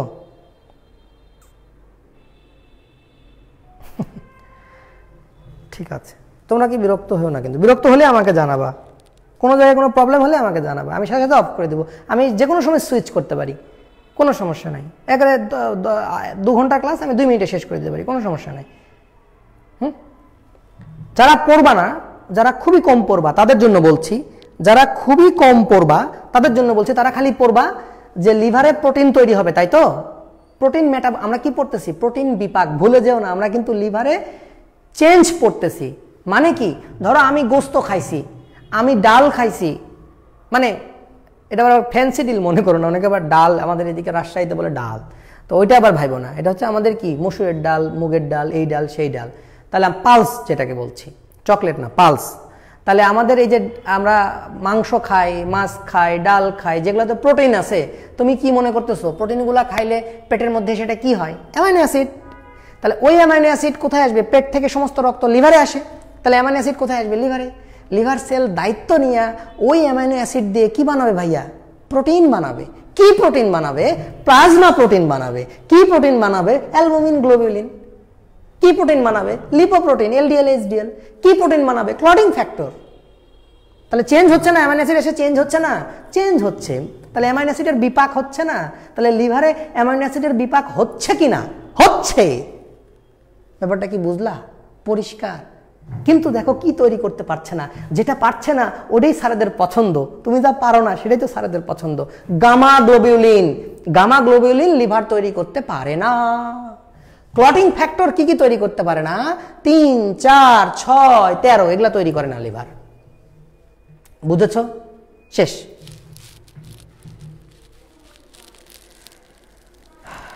ঝুঁকে গেলে হিসালা, বুঝলা নাকি? ফুল থেকেই ছড়াচ্ছে করোনা। আচ্ছা ঠিক আছে, ওকে। তাহলে আমরা প্রোটিনের, আজকে কিন্তু আমরা প্রোটিন পড়তেছি। দেখো একটু, আমাদের তো বেশি সময় নেই, আমরা এত ডিটেইল পড়াবো না, আমরা আরেকটু কমিয়ে দেবো পড়াশোনার কন্টেন্ট। জাস্ট খালি জিনিসটা বুঝে নাও যে আমাদের প্রোটিনের কি কি চেঞ্জ হচ্ছে। দেখো আমরা প্রোটিন খাচ্ছি হচ্ছে অ্যামাইনো অ্যাসিড, অতিরিক্ত অ্যামাইনো অ্যাসিড যখন লিভারে আসতেছে অ্যামাইনো অ্যাসিড, আমরা যদি বেশি খাই, আমরা তো এখন প্রচুর প্রোটিন খাই না, গোস্ত খাই, এই চিকেন ফ্রাই খাচ্ছি, চিকেন মশলা, চিকেন অমুক, চিকেন তমুক, হ্যাঁ বিফ, এই অমুক তমুক বিভিন্ন রকম জিনিসপত্র, খালি খালি মাংস খাচ্ছি না। তাহলে এই মাংসগুলা কি হইতেছে? Amino acid. কিংবা তুমি বিয়ে বাড়িতে খাইতে গেছো, কি হবে? Amino acid. মাশাআল্লাহ, আলহামদুলিল্লাহ। ওই অ্যামাইনো অ্যাসিডটা, অতিরিক্ত অ্যামাইনো অ্যাসিডটা কি হবে? অতিরিক্ত অ্যামাইনো অ্যাসিডটা কি তৈরি করবে বলো?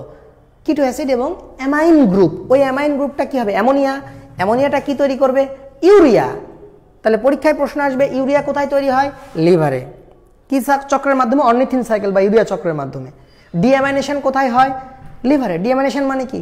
অ্যামাইন গ্রুপ বাদ দেওয়া। শেষ। বুঝলা? তাহলে অ্যামাইনো অ্যাসিডের পরিবর্তনটা বুঝতেছো? লিভারে আসতেছে অ্যামাইনো অ্যাসিড, এসে কি বানাচ্ছে? Clotting factor. বানাতে পারছে না কোনগুলো? সেগুলো পড়বা। বানাচ্ছে কি? Albumin globulin. কোনটা বানাতে পারতেছে না? Gamma globulin. মারাত্মক ইম্পর্টেন্ট। প্রোটিন কি দরকার? প্রোটিন বহুত দরকার। প্রোটিন ছাড়া তো তুমি কিচ্ছু করতে পারবে না। বুঝতে পেরেছ? খুব ইম্পর্টেন্ট। তোমাদেরকে আমি গতদিন পড়াইছি কিন্তু যে লিভার, গতদিন আমি পড়াইছি লিভার কি কি সঞ্চয় করে। সব সঞ্চয় করে না। শর্করা, আমিষ, স্নেহ, পানি, ভিটামিন, খনিজ লবণ, পানিবাদ, রক্ত, পিত্ত। তাহলে শর্করা, আমিষ, স্নেহ, পানিবাদ, ভিটামিন, খনিজ লবণ, পড়ায় না? ভিটামিন, খনিজ লবণ, আর কি? রক্ত, পিত্ত। ভাইয়া ভিটামিন সঞ্চয় করে না? ভিটামিন সঞ্চয় করে। তোমরা জেনে রাখো যে ক্লটিং ফ্যাক্টরকে অ্যাক্টিভ করার জন্য কি লাগে? ক্লটিং ফ্যাক্টরকে অ্যাক্টিভ করার জন্য ভিটামিন লাগে রে পাগলা, পটাশিয়াম লাগে। পটাশিয়াম মনে রেখো, পটাশিয়াম লাগে, পটাশিয়াম ক্লটিং ফ্যাক্টরকে অ্যাক্টিভ করার জন্য। ক্লটিং ফ্যাক্টরকে অ্যাক্টিভ করার জন্য কি লাগে? পটাশিয়াম লাগে। পটাশিয়াম ছাড়া ক্লটিং ফ্যাক্টর অ্যাক্টিভ হবে না। তাহলে যে লিভারের রোগী সে কিন্তু ক্লটিং ফ্যাক্টর তৈরি করতে পারবে না। অথবা বলতে পারো সে তো ভিটামিন সঞ্চয় করে রাখতে পারেনি, সুতরাং তার মধ্যে পটাশিয়ামের ঘাটতি আছে। সুতরাং পটাশিয়ামের ঘাটতি থাকলে ক্লটিং ফ্যাক্টর কি হবে না? অ্যাক্টিভই হবে না। একে তো তৈরি হবে না, দুই হচ্ছে পটাশিয়াম সঞ্চয় করে রাখতে পারেনি, সুতরাং অ্যাক্টিভও হবে না। তাহলে তার কি হবে? ক্লটিং ফ্যাক্টর না থাকলে কি হবে? রক্ত জমাট বাঁধবে না। তাহলে তার ব্লিডিং ডিসঅর্ডার হবে, তার রক্তক্ষরণ হবে, তার চোখ দিয়ে, মুখ দিয়ে, নাক দিয়ে, কান দিয়ে, বিভিন্ন জায়গা দিয়ে রক্ত বের হতে পারে। তাহলে যারা লিভারের রোগী তাদের কিন্তু কি হয়? ব্লিডিং হয়। বুঝতে পেরেছ?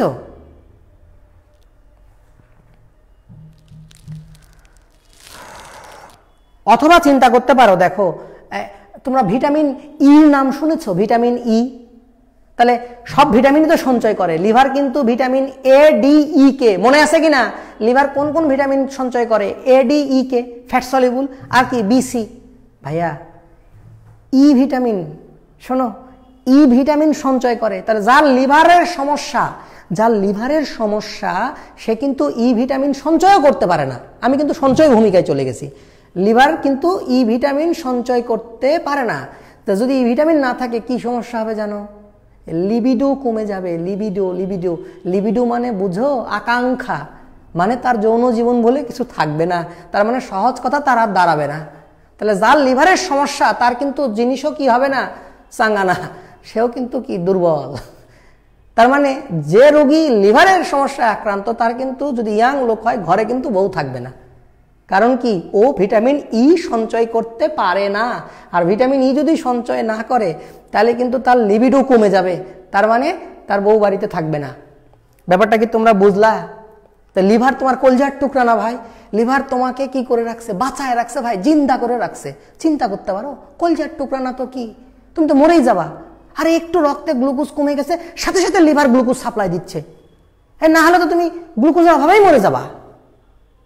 তো লিভার কলজার টুকরা না? কলজার টুকরা ভাই। যদি গ্লাইকোজেন শেষ হয়ে যায় তারপরেও তার চেষ্টার ত্রুটি নাই, সে চর্বি থেকে গ্লুকোজ বানায় দিচ্ছে। মাশাআল্লাহ, আলহামদুলিল্লাহ, তোমাকে বাঁচায় রাখার জন্য, তাই না?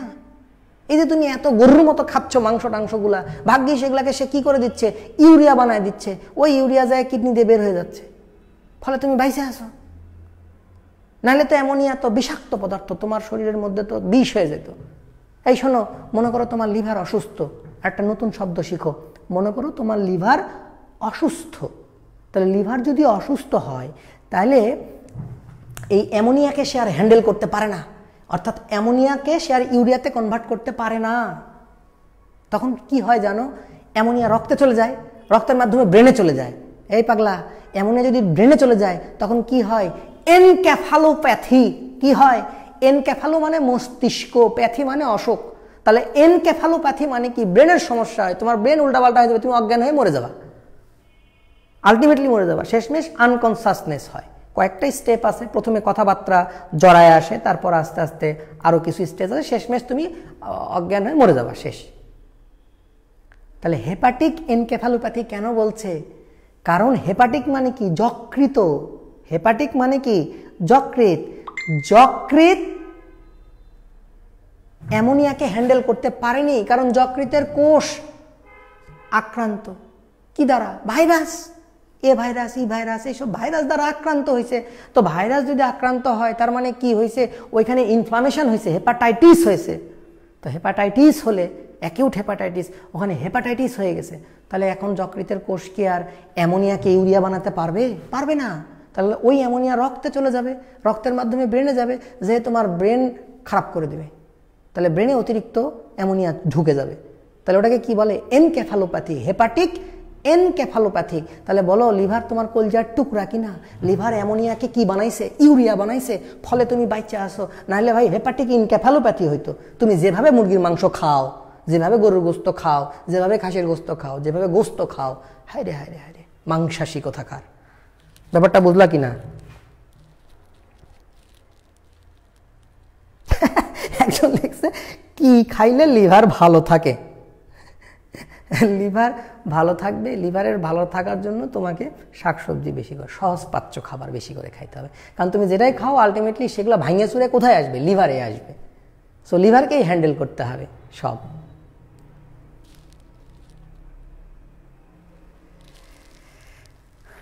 বেশি বেশি খেতে হবে, কোন ফলে পাওয়া যাবে? আচ্ছা আচ্ছা,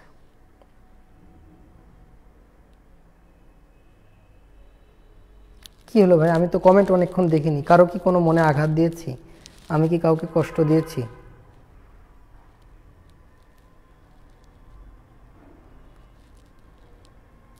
কোনো সমস্যা? আমরা সকল সমস্যাকে ভালোবাসা দিয়ে জয় করি। আসো আমরা সবাইকে ভালোবাসা দিই। ভালোবাসা, ভালোবাসা, ভালোবাসা, ভালোবাসা, ভালোবাসা, লাভ, ভালোবাসা, ভালোবাসা, ভালোবাসা। হয়েছে? তাহলে সবাই কি বুঝতেছো? তাহলে লিভার তোমার কেমন, কেন তোমার কলজার টুকরা?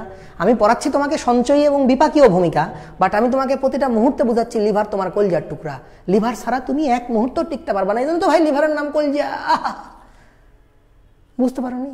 লিভার ছাড়া তোমার কি অবস্থা হবে, বুঝতেছো? তাহলে যে চাচা লিভারের সমস্যায় আক্রান্ত, তার কিন্তু পেট ফুলে গেছে, পা ফুলে গেছে, তার কিন্তু যৌন জীবন বলে কিছু নাই।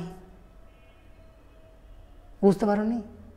খবর খুব খারাপ, তার কিন্তু ব্লিডিং হচ্ছে, বিভিন্ন জায়গা দিয়ে ব্লিডিং হবে। ব্যাপারগুলো কিন্তু বুঝো, খুবই ইম্পর্টেন্ট।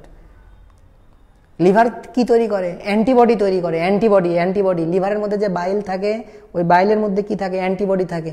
তো অ্যান্টিবডি ছাড়া তোমার রোগ প্রতিরোধ ক্ষমতা থাকবে? তার মানে কি, যার লিভারের সমস্যা তার রোগ প্রতিরোধ ক্ষমতাও কি হবে? কমে যাবে। যার লিভারের সমস্যা তার কি হবে? রোগ প্রতিরোধ ক্ষমতা কমে যাবে। বুঝতে পেরেছো? খুবই গুরুত্বপূর্ণ। তাহলে আমরা বিপাকীয় ভূমিকা পড়ছিলাম, মেলাক্ষণ মেলা বয়ান দিয়ে ফেললাম। হায় আল্লাহ! তাহলে আমিষ বিপাক শেষ, আমিষ বিপাক শেষ। এই পরীক্ষার খাতায় কি লিখবা? পরীক্ষার খাতায় তো আসবে বিপাকীয় ভূমিকা, ঘ নম্বরের প্রশ্ন আসবে সঞ্চয়ী বিপাকীয়। তাহলে বিপাকীয় ভূমিকার মধ্যে কি লিখবা? এই যে শর্করার বিপাক, শর্করার কি কি চেঞ্জ হয় লিখবা, 4টা জিনিস আছে। আর আমিষের কি কি চেঞ্জ হয়? একটা ডিঅ্যামাইনেশন অর্নিথিন সাইকেল, আর একটা দিবা প্লাজমা প্রোটিন তৈরি করে, শেষ। ট্রান্স অ্যামাইনেশন একটা আছে, মানে একজনের কাছ থেকে অ্যামাইন গ্রুপ নিয়ে এসে আরেকটা জৈব অ্যাসিডের মধ্যে ঢুকায় দিয়ে নতুন একটা অ্যামাইনো অ্যাসিড বানাবে। ব্যাপারটা এরকম। মানে বাংলা সিনেমায় কিছু নায়ক দেখা যায় না, যারা কি করে, মানে যেগুলা খাতারনাক, যাদের অনেক টাকা পয়সা কিন্তু খারাপ, ওদের কাছ থেকে টাকা এনে গরিব মানুষকে দেয়। তো মনে করো অ্যামাইনো অ্যাসিড, ওর কাছ থেকে অ্যামাইন গ্রুপ নিয়ে আসবে, এনে কি করবে, একটা জৈব অ্যাসিডের মধ্যে অ্যামাইন গ্রুপটা ঢুকাই দিল, দিয়ে একটা নতুন একটা অ্যামাইনো অ্যাসিড বানাইলো। এটাকে বলে ট্রান্স অ্যামাইনেশন। লাগবে না, আজমল স্যারের বই নাই, ওটা অন্য বইয়ে আছে।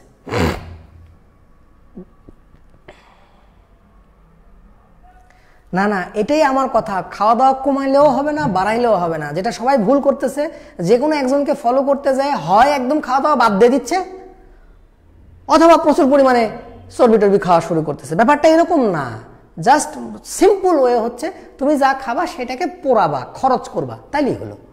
এবং যে খাবারটা খেয়ে তুমি শক্তি পাওয়ার কথা, মানে খাবার খাইলে তোমার কি হওয়ার কথা, এনার্জেটিক হওয়ার কথা, তুমি তো এনার্জি পাওয়ার কথা, কিন্তু তুমি খাবার খেয়ে ঘুমায় যাচ্ছ। তার মানে কি, যে খাবারটা তুমি খাচ্ছ ওই খাবারটাকে ভাঙতেই যে শক্তি লাগতেছে, সেই শক্তিই তোমার শরীর, মানে ওই যে খাবারটা তুমি খাচ্ছ ওই খাবারটা ভেঙে তোমাকে শক্তি দেওয়ার কথা, কিন্তু উল্টা হচ্ছে, ওই খাবারকে ভাঙার জন্যই তোমার আরো শক্তি লাগতেছে, ফলে তুমি কাহিল হয়ে যাচ্ছ, দিয়ে তুমি কি হচ্ছ, ঘুমায় যাচ্ছ।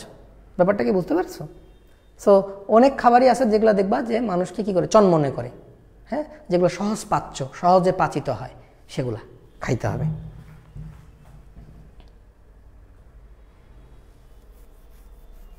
ও ভাই, মোটা হওয়ার টিপস দেন ভাইয়া। মোটা হওয়ার এই জীবনে কোনো কেউ টিপস দিছে? এটা কোনো ভালো ব্যবসা না। যারা ব্যবসায়ী তারা সবাই মোটা থেকে চিকন হওয়ার টিপস দেয়। চিকন থেকে মোটা হওয়ার টিপস আছে, সেটা ভিন্ন জায়গায়, ওটা খারাপ প্রসঙ্গে ব্যবহৃত হয়, ওইটা এখানে না।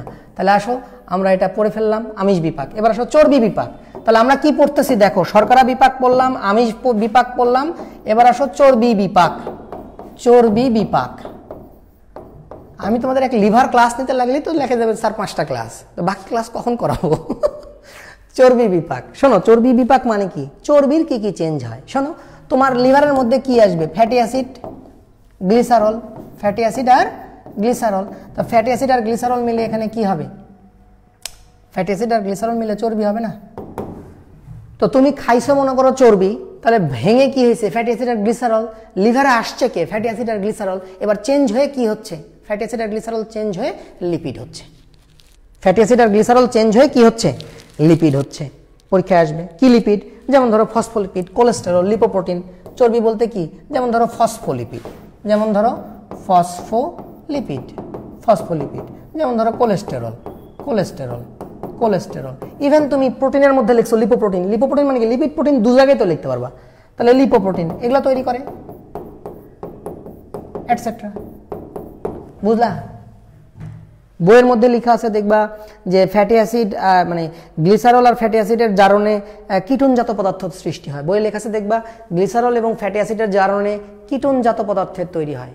আচ্ছা ভুলে যাও, তুমি আরেকটা জিনিস পড়ছো না, যে গ্লিসারল, ধরো তুমি ফ্যাটি অ্যাসিড আর গ্লিসারল হলো, তুমি চর্বি খাইছো, চর্বি খাইলে কি হবে, ফ্যাটি অ্যাসিড আর গ্লিসারল হবে। তাহলে লিভারের মধ্যে কি আসলো, ফ্যাটি অ্যাসিড এবং গ্লিসারল। ভাইয়া তোমরা পড়ছো না যে গ্লিসারল থেকে কি তৈরি হয়, গ্লিসারল থেকে প্রয়োজনীয় গ্লুকোজ তৈরি হতে পারে। তাহলে এটা একটা চেঞ্জ না, এটা একটা বিপাক না, লিপিডের বিপাক না।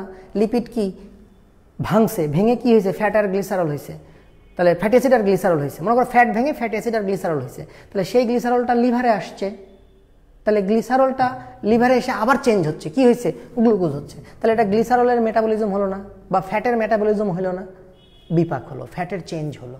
তাহলে গ্লিসারলটা কি হচ্ছে, গ্লুকোজ হচ্ছে। তাহলে গ্লিসারলটা গ্লুকোজ হওয়া, এটাকে আমরা কি বলি বলতো, নিওগ্লুকোজেনেসিস। অলরেডি আমরা পড়ে আসছি, নিওগ্লুকোজেনেসিস বলি না, নিওগ্লুকোজেনেসিস বা গ্লুকোনিওজেনেসিস বলি না। তাহলে এই ঘটনাগুলো হচ্ছে চর্বির বিপাক। তোমরা কি আমার কথা বুঝতেছো? স্যার মেডিকেলের জন্য কিভাবে বায়োলজি পড়বো? আমি যেভাবে পড়াচ্ছি এভাবে পড়বা,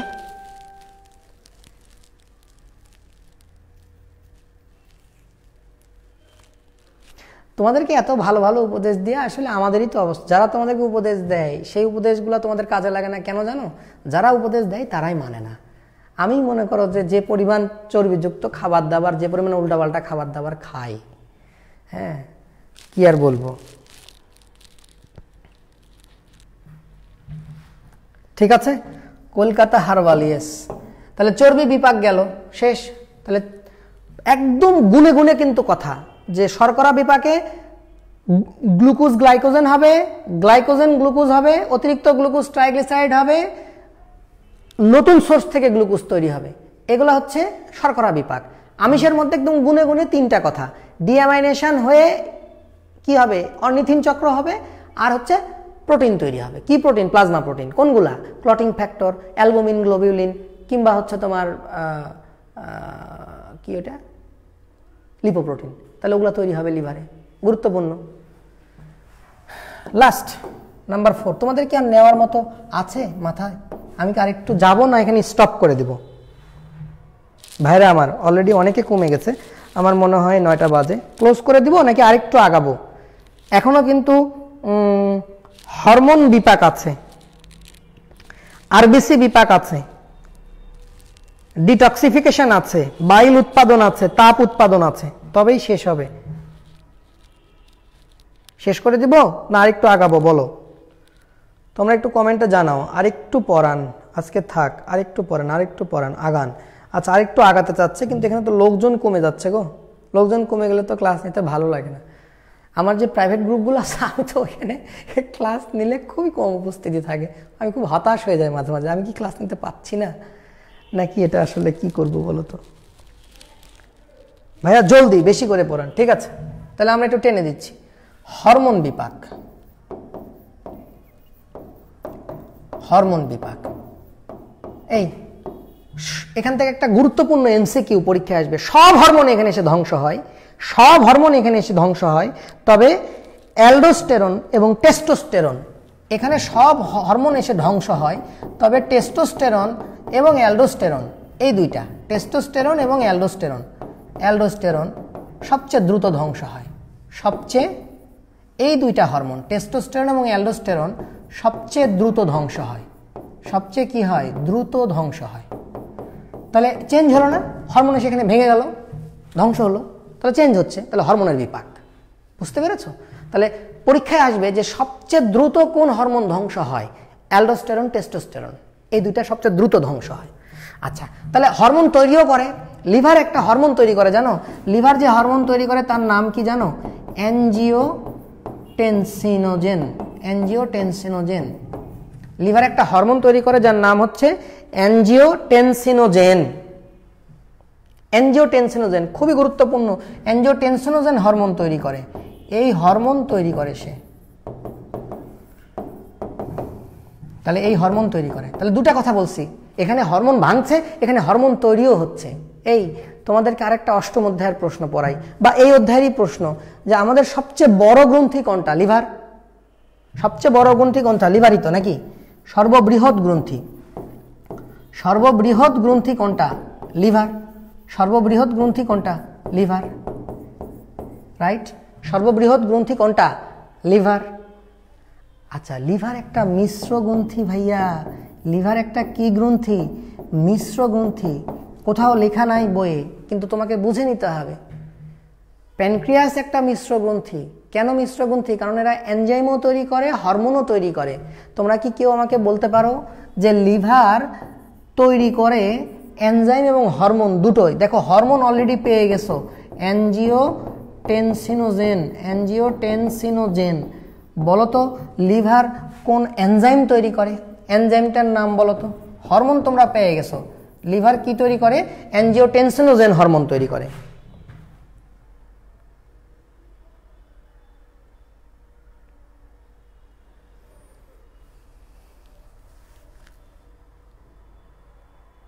আমি বলে দিই, বেশি সময় নাই। এইচজিপিটি। এইচজিপিটি শোনো, এটা কোথায় আছে? এটা আছে ফার্স্ট পেপারের 4র্থ অধ্যায়ে। ফার্স্ট পেপারে তুমি যখন হেপাটাইটিস পড়বা, হেপাটাইটিসের মধ্যে এটা আছে। এইচজিপিটি। তুমি যখন হেপাটাইটিস পড়বা ওই হেপাটাইটিসের মধ্যে এটা আছে। তুমি যখন হেপাটাইটিস পড়বা ওই হেপাটাইটিসের মধ্যে এটা আছে। দেখবা হেপাটাইটিসে এইচজিপিটি টেস্ট করা হয়। কেন?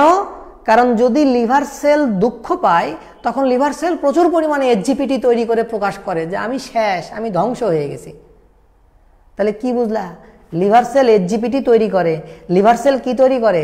অ্যানজিওটেনসিন তৈরি করে। তাহলে এইচজিপিটি এনজাইম, বা এটাকে এএলটিও বলা হয়, এএলটি নামেও ডাকা হয়। এইচজিপিটি অ্যানজিওটেনসিনোজেন, লিভার এনজাইমও তৈরি করে, হরমোনও তৈরি করে। তো লিভার একটা মিশ্র গ্রন্থি। তাহলে এটা একটা হাই ভোল্টেজ এমসিকিউ না যে লিভার যে এনজাইম তৈরি করে তার নাম এইচজিপিটি এবং যে হরমোন তৈরি করে তার নাম অ্যানজিওটেনসিনোজেন, ঠিক কিনা? তাহলে হরমোন বিপাক করে। ঠিক আছে, এই পর্যন্তই থাক। যেহেতু 100 নিচে নেমে গেছে আমরা আজকে আর কন্টিনিউ করলাম না, এই পর্যন্তই দা এন্ড। আগামী দিন আমরা ইনশাল্লাহ লিভার শেষ করে দেব। আমি লিভারে একটু সময় নিলাম, বাকিগুলোতে সময় লাগবে না, বাকিগুলোতে সময় কম লাগবে। বুঝতে পেরেছ? ক্লাস কেমন হলো জানিও, কোনো পরামর্শ থাকলে বলিও। যদি মনে হয় যে আমি স্লো পড়াচ্ছি তাহলে আমাকে বলিও, আমি খুব দ্রুত শেষ করে দিব। আর যদি মনে হয় যে না ভাই একটু ডিটেইলি পড়ান, ভালো হচ্ছে, তাহলে এভাবেই পড়াবো। অথবা বলিয়েন যে ডিটেইল এবং তাড়াতাড়ির মানে সমন্বয় করে পড়াইতে, মানে যেখানে ডিটেইল দরকার সেখানে ডিটেইল, আর যেখানে সময় দরকার নাই সেখানে সময় দরকার নাই। বুঝতে পারছো? আমি এইটাই করব, ডিটেইলও পড়াবো, আবার যেখানে সময় দেওয়ার দরকার নেই সেখানে সময় দেবো না। আমি লিভারের সময় দিচ্ছি, লিভারের 3টা ক্লাস সময় দেবো তোমাকে, আমি 3টা ক্লাস লিভারের সময় দিব। কিন্তু বাকিগুলাতে দেখা যায় বাকি সবগুলা মিলে হয়তো আর 2টা ক্লাস হবে, হইলে শেষ। ব্যাপারটা বুঝতে পারছো? বা 3টা ক্লাস, মানে মোট 6টা ক্লাস হলে পরিপাকটা সুন্দরভাবে নেওয়া যায়।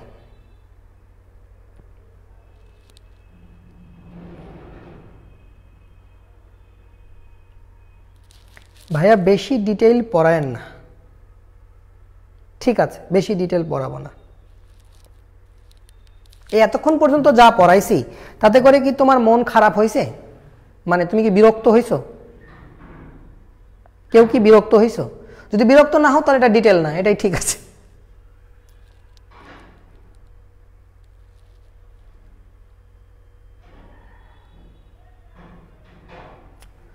ঠিক আছে, সবাই ভালো থাকো, আজকে এই পর্যন্তই থাক। হ্যাঁ, আগামী দিন এখান থেকে শুরু করবো। Thank you very much.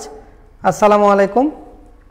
ইনশাল্লাহ আগামী উইকে দেখি, আগামী উইকে শেষ করতে পারি কিনা। আমি চেষ্টা করবো আগামী উইকে এই 3rd চ্যাপ্টারটা শেষ করে দেওয়ার। ঠিক আছে, আল্লাহ হাফেজ, আসসালামু আলাইকুম।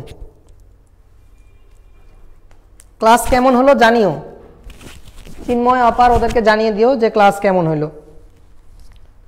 ঠিক আছে, আমি তোমাদের আগের টিচারদের মতো ক্লাস করতে পারতেছি কিনা আল্লাহ জানে, কারণ আগের ওনারা তো অনেক ভালো করে ক্লাস নিত। আমি মানে কাছাকাছি নিতে পারলেও তো মোটামুটি তোমরা গ্রহণ করবা, তাই না? ঠিক আছে, থ্যাংক ইউ, আসসালামু আলাইকুম।